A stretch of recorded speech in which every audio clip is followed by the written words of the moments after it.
मालेगाव नंतर आता नाशिक जिल्ह्यातील मनमाड या ठिकाणी लहान मुलावर लैंगिक अत्याचार केल्याची घटना उघडकीस आली आहे। 64 वर्षीय बाबा भागवत नावाच्या नराधमाने एका 7 वर्षीय चिमुकल्यावर लैंगिक अत्याचार केला आहे।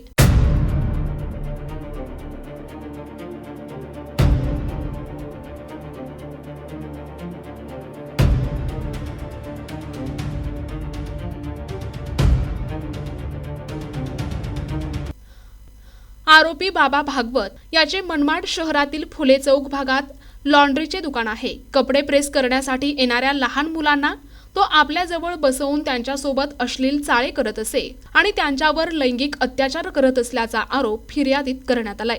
मनमाड पोलिसांनी या घृणास्पद घटनेची नोंद घेत आरोपीवर अॅट्रॉसिटी आणि पोक्सो कायद्याअंतर्गत गुन्हा दाखल केलाय।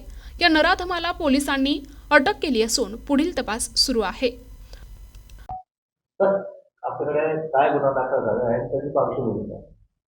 मनमाड पोलीस स्टेशनला 938/25 असा गुन्हा रजिस्टर नंबर आहे।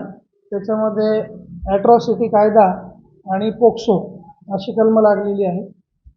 त्याच्यामध्ये एक लॉन्ड्रीवाला मनुष्य आहे, एज त्याचं 64 इयर्स आहे आणि तो लहान पोराबरोबर काही अश्लील कृत्य करणे आणि त्याच्यामध्ये त्या विकृतीचा आनंद घेणे अशा प्रकारची ती फिर्याद आहे। त्या फिर्यादीवरून आम्ही गुन्हा दाखल केला, घटनास्थळाला भेट दिली, त्याचा पंचनामा झालेला आहे। फॉरेन्सिकची टीम तिथे आलेली आहे, त्यांनी त्यांचे पुरावे वगैरे गोळा केलेले आहेत।